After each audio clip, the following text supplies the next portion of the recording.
अभी तो नहीं मैं कह सकता, लेकिन इतना ज़रूर कहूँगा कि डेमोक्रेसी में ऑपोजिशन की जो स्पेस होती है वो डेमोक्रेसी के लिए होना ज़रूरी है। और चूंकि कांग्रेस एक लार्जेस्ट ऑपोजिशन ग्रुप है,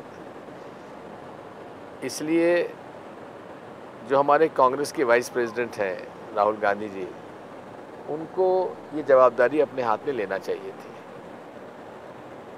आपकी उनसे बात होती रहती है कि ऐसे कौन सी मुद्दे हैं या कौन सा कारण है कि वो ये जिम्मेदारी नहीं लेते, वो पीछे हट जाते हैं हर बार और किसी और को आगे कर देते हैं? वो बाय टेम्परामेंट सत्ताधारी व्यक्ति नहीं है। वो बाय टेम्परामेंट एक ऐसा व्यक्ति है जो कि अन्याय के खिलाफ लड़ना चाहता है। इसलिए उनको इस बात के लिए दोष देना उचित नहीं है कि वो जवाबदारी नहीं लेना चाहते हैं। जवाबदारी लेते हैं, जब भी मौका आया ली भी है, लेकिन वे सत्ता के लोभी नहीं हैं। आप कह रहे हैं कि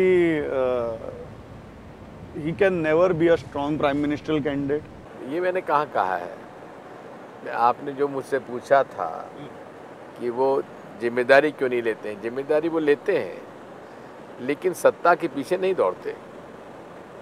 तो आप कह रहे हैं कि he can still be a prime ministerial candidate. अगर जनता चाहेगी तो बनेंगे। तो दूसरा आरोप मैं आपसे पूछ रहा हूँ because you are a very senior congressman, you have seen different phases ups and downs of Congress. एक विचारधारा ये कहती है कि कांग्रेस ने स्टेट लीडर्स को आगे बढ़ने नहीं दिया। The party always revolve around the family and when the family fails the whole thing collapses. It's time to look beyond the family. एक बात मैं आपको बताऊं कि 1969 की स्प्लिट के बाद कांग्रेस पार्टी की लीडरशिप नेहरू गांधी परिवार के हाथ में रही है। केवल 92 से लेकर 97 तक 5 साल ये लीडरशिप नेहरू गांधी फैमिली के हाथ में नहीं रही है। नेहरू गांधी फैमिली जब नहीं रही लीडरशिप में, तो आप देख रहे हैं कि उसके तो टुकड़े हुए और धीरे धीरे कांग्रेस कमज़ोर होती चली गई। केवल 2 राज्यों में कांग्रेस पार्टी की सरकार थी, लेकिन सोनिया जी के आने के बाद धीरे धीरे हम लोग लगभग 14 राज्यों में सरकार बना चुके थे। 2004 और 2009 में केंद्र की सरकार भी बनाई। इसलिए ये अब मानकर चलिए कि कांग्रेस पार्टी नेहरू गांधी फैमिली के नेतृत्व में जब काम करती है तो वो एक बहुत बड़ा बॉन्डिंग फैक्टर है कांग्रेस पार्टी के वर्कर्स। आपको ऐसे नहीं लगता कि जो आइडियोलॉजी है कांग्रेस की, जो उसका सबसे बड़ा स्ट्रॉन्ग पॉइंट है, that should have been the bonding factor rather than the family? Family is the bonding factor, the ideology is not the bonding factor. Ideology तो है ही, आइडियोलॉजी के साथ साथ family is a bonding factor. दूसरा मुद्दा वो है कि स्टेट लीडरशिप्स को आगे बढ़ने नहीं दिया। फाइनली आज हम देख रहे हैं कि एक राज्य का मुख्यमंत्री प्रधानमंत्री बन गया। वो स्टेट लीडरशिप अगर कांग्रेस डेवलप करती और वो हाईकमांड कल्चर अगर कम होता, तो आज आपके पास भी ऐसे लीडर्स होते जिनको आप आगे बढ़ा सकते थे। देखिए, भारतीय जनता पार्टी के ऊपर श्री नरेंद्र मोदी जी ने अपने आप को थोप दिया, और नरेंद्र मोदी जी ने अपने सत्ता और अपने पैसे के बल पर न केवल भाजपा लेकिन आरएसएस को भी पीछे कर दिया। अब सुनने में आ रहा है कि अमित शाह, जिनके ऊपर क्रिमिनल केस चला हुआ है, वो उसी प्रांत के रहने वाले हैं और उन्हें भाजपा राष्ट्रीय अध्यक्ष बनाना चाहती है। इसका मतलब यह है कि पूरी भाजपा और भाजपा सरकार अब मोदी जी की जेब में, बाकी सब लोग पूंछ हिलाते हुए, दुम हिलाते हुए मोदी जी के इर्द गिर्द घूमते रही है। सर, पर यही आरोप कांग्रेस पे भी होता आ रहा है कि आज अगर भाजपा मोदी केंद्रित हो गई है तो कांग्रेस गांधी केंद्रित रही है इतने सालों से। कोई बड़ी बात नहीं है, लेकिन जब आप कह रहे हैं कि वो बुरा है तो ये भी बुरा हुआ ना। अपने आप को पार्टी विद डिफरेंस कहते थे ना। स्टेट लीडरशिप डेवलप करने में कांग्रेस फेल हो गई, आप मानते हैं? कांग्रेस पार्टी को स्टेट लीडरशिप और ज़्यादा मजबूत करना चाहिए। आज सारा की सारी राजनीति स्टेट स्पेसिफिक हो गई है, तो इसलिए स्टेट लीडरशिप बिल्डअप करना चाहिए। हाईकमांड कल्चर इसका प्रमुख कारण है, ये स्टेट लीडरशिप कमज़ोर होने के पीछे? कुछ हद तक हो सकता है, लेकिन वही तो अब हाई कमांड कल्चर तो अब बीजेपी में आ गया है।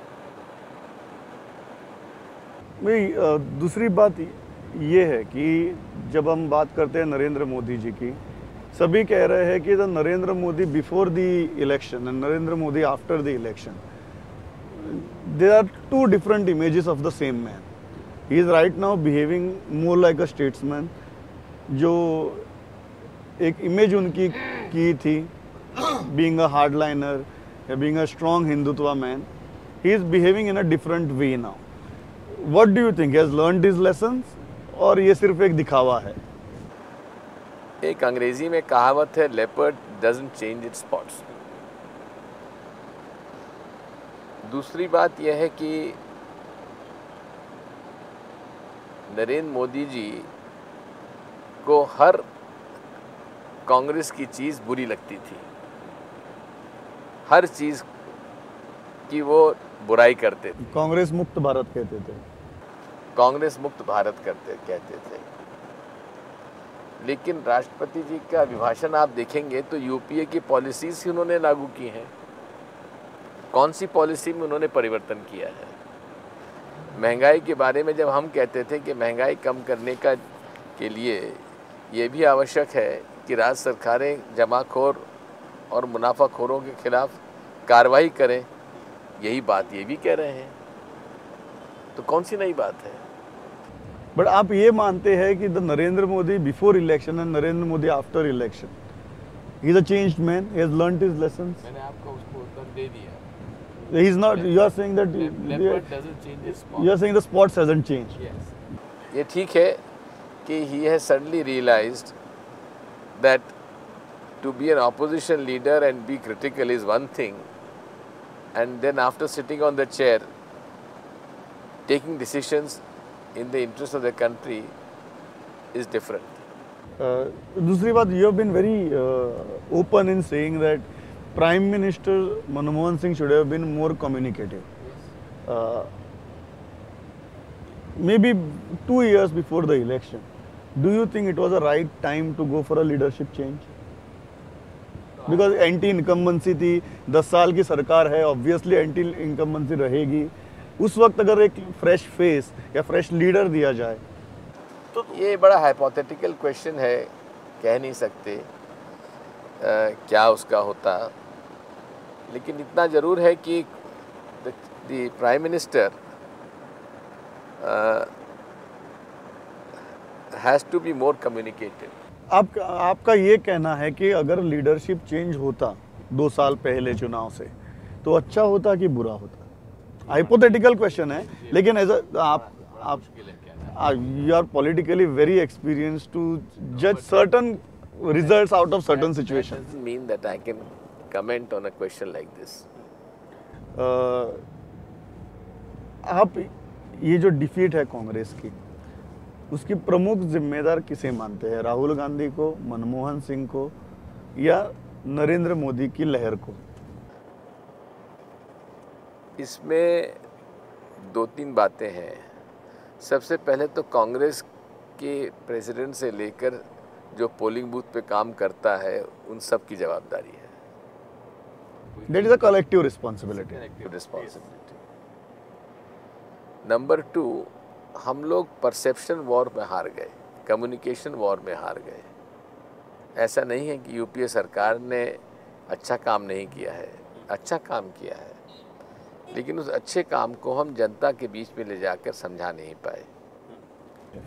तो क्या हम ऐसी अपेक्षा कर सकते हैं कि अगले चुनाव में कोई ग्रासरूट से उभर के आया हुआ लीडर हमें मिलेगा, या फिर से किसी गांधी फैमिली के लीडरशिप को ही जनता पर थोप दिया जाएगा? द एक्टिव पॉलिटिक्स की जो लीडरशिप है, will Congress go beyond Gandhi's?